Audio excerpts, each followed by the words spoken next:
welcome to this edition of the Time with Hime podcast. I'm your host, Lynn Cordes, joined with our superintendent, Mr. Hime.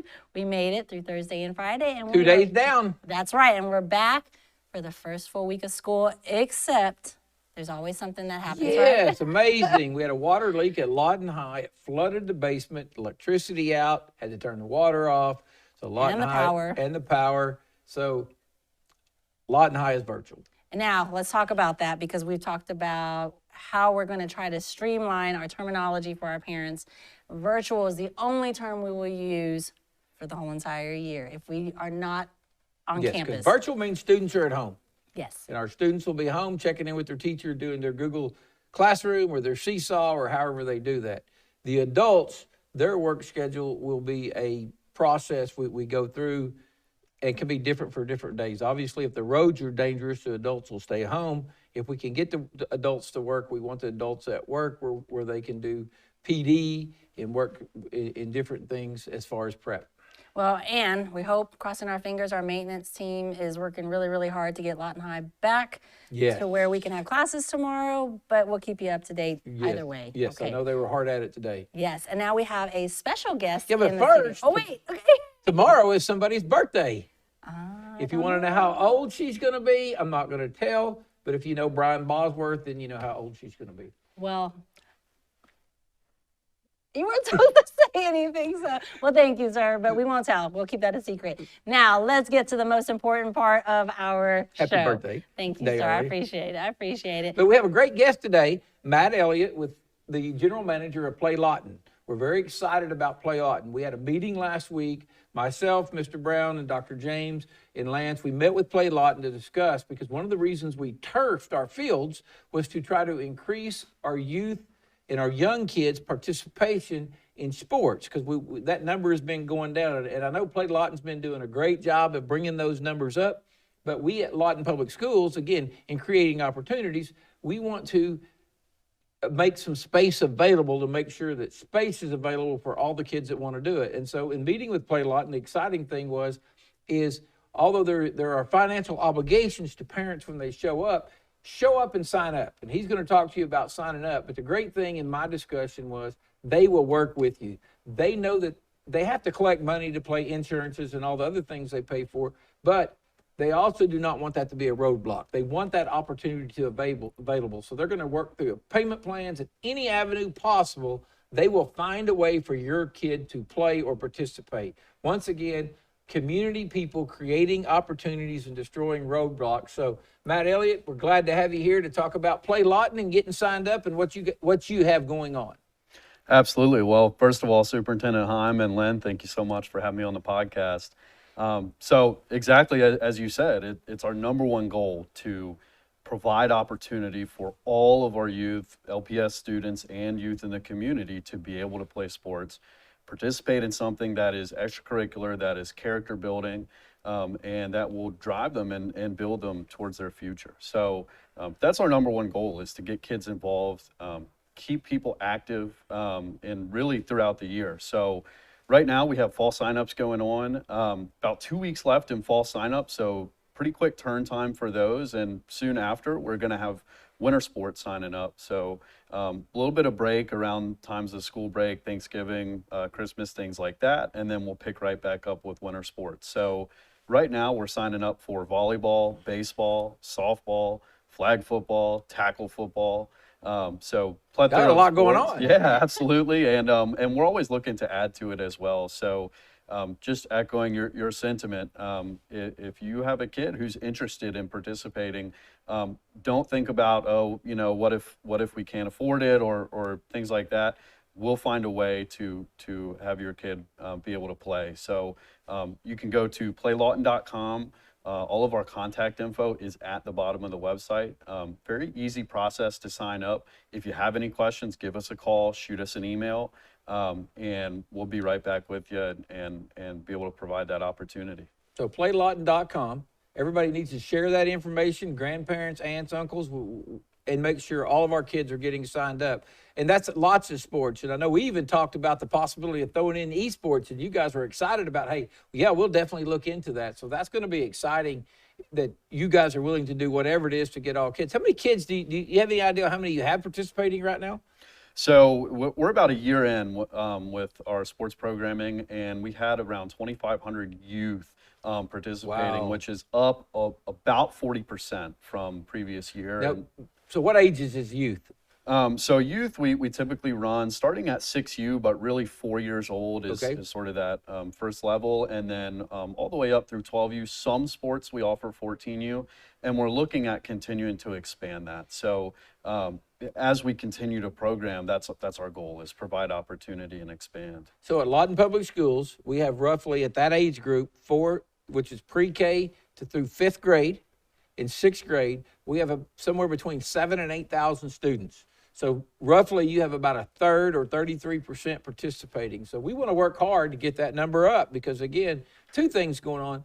There's a lot of research that shows that kids that are active are more successful later in life. If you look, they did a survey of CEOs and CFOs and top business people and people that they were considered successful in whatever endeavors they had gone into in life. And like 98% of them were participated in extracurricular activities when they were in high school. So that's important. And then from the other side of it, selfishly, at Lawton Public Schools, I want to see our high school extracurriculars be successful. I want us to be great at it, and how you get that is with a vibrant youth program. I guarantee you one of the best football programs in the state right now that people talk about is Bixby. Bixby's been winning a lot of games lately. I guarantee if you go to Bixby, all of their kids, or most all of their people, are involved in football, and that's a big deal, youth football from little grades up. So we're excited about that. Anything else you'd like to add before?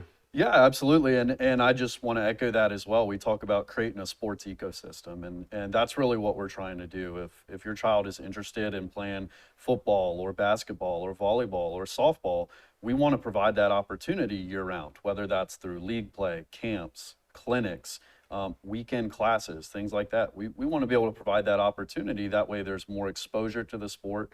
We have incredible coaches and teachers in the community right now who are helping build those characteristics in our youth. So we want to just keep the momentum up, and just keep providing opportunity. Well, and I was going to say, we talked just right before the show that the officiating part of it, we have a lot of students out there that may not want to participate in it, but they want to be officials and potentially make some money. Is that something that happens with Play Lawton too, and they can reach out to you about? Yeah, great question. Yeah. So absolutely, they can reach out to us. We are always looking at adding officials. It is a tough gig. It's a tough business. It is. And so, we make sure that they're ready to go, but we provide a great opportunity for people who are interested in starting, especially at the younger ages. That's a great entry level for officials. And so it's really a sort of a perfect harmony. When I was in college, I officiated baseball, and I did it first few years of coaching, and it was definitely it was a second job and a supplemental income until I started coaching baseball. But I mean, the point being is a lot of a high school student, it would be a good summer job for them. It's a job they could take on for weekends, and then they could also, when they got to college, I mean, everybody's looking for officials now. When you get to college, I guarantee you, junior high and JV officials, if you don't want to do the varsity level, are very difficult to find. So that's another thing you can do for us, is start creating that pipeline of officials so we can get where we have more officials again. Absolutely. Matt, thank you so much for joining us on the show. There's a lot to talk about. We could spend hours here, but we do have your website again. Give it to them one more time so that they have any questions, they can reach out and check. Absolutely. Yeah, it's playlawton.com. Also follow us on Facebook. We post updates on there. Sign-ups, special discounts. We have some community partnerships where we offer discounts. So follow us on Facebook, Play Lawton, playlawton.com as well for registration. Contact info is at the bottom of the website, so feel free to reach out. And I was going to say, thanks for creating opportunities. Thanks for creating that, but we're also going to create an opportunity, because if they're like me, so they're like, oh, I don't remember what they said, we'll put it on our website under the community tab as well for your website. Awesome. All right, Mr. Hime, thank you again, Matt, and we know we'll have you back later on in the show and in the school year.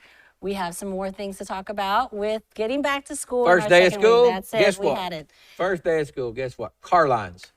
If that's the only problem we have is car lines and pickups and all of that, it's really a good first day. I always tell everybody, if they think our car lines are bad, Google it. There was some school in Kentucky that didn't get home until after 10 o'clock because their car lines and bus lines were so long. And so I've heard of people sitting 2 and 3 hours in car lines. Our people did a great job the first day, and everybody pretty much cut their time in half on day 2. By the end of this week, we get a lot of people complaining about how it works. First and foremost, I have to say this. When we meet and discuss how we're going to dismiss people and how we're going to make that orderly, the number one thing we talk about is safety. And we bring in safety experts. We look at the research and how people do it. And I know we got some parents a little upset because we hold the walkers till last. But, although it's against the law to be on your cell phone in a car line, I'm sorry to say people are on their cell phones. And it's just very scary to have kids dashing through car lines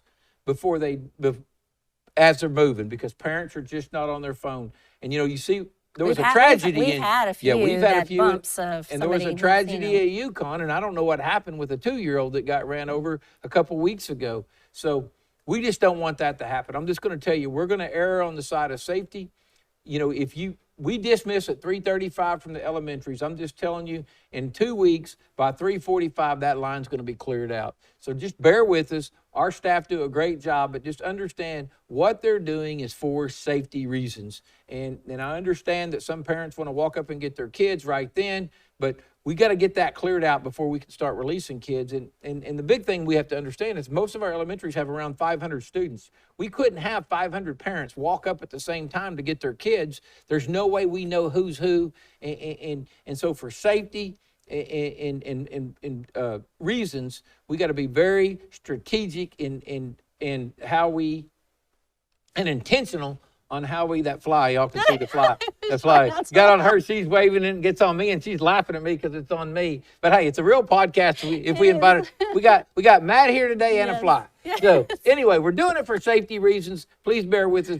We'll get through it. You handled that like a champ. I wasn't even. I wasn't gonna. See, you guys think it's edited. We're working on this. It's funny. Okay, now, Mr. Hime, the car lines, that transportation. We have our ID cards going out. I mean, that's happening this week. So that is not just buses on ID cards. Again, we talked about that last week. Make sure when that gets going, make sure you're logging on as a parent and checking your child, because they should log on to that. They should scan on the bus, and you can see it when they scan on. You can see it when they scan off, and it's imperative in case something happens and your child, especially if they go to a friend's house or something like that.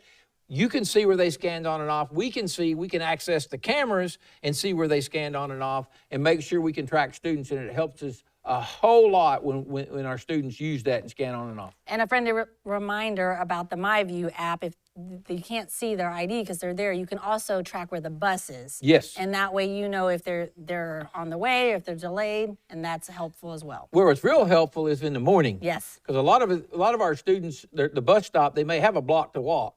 Well, in the morning, you can see it, and we can't guarantee exactly when the bus is going to arrive, but if you follow that MyView, you can see when they get within 3 or 4 blocks, and then you can walk your child to the bus stop, and when the weather's bad or, if it's extremely cold outside, you don't get stuck outside waiting 20 minutes if the bus is 5 or 10 minutes late or a little bit behind schedule. And then if it's early, to go ahead and get your child out there early if the bus is early. Absolutely. Mr. Hime, we've had a busy week. We're thankful for the staff that... Oh, great staff. Our staff, I walk in buildings, the positivity of our teachers and staff, and, it's what we say all the time. We had a meeting today of district leaders. We always have a quick shout-out meetings on Monday, one Monday a month, and almost every shout-out today was about them walking through buildings, how great our staff is. Just different buildings, different places, different people, but I can just tell you that the attitude of Shoemaker and how they're seeing the buildings is incredible. They're just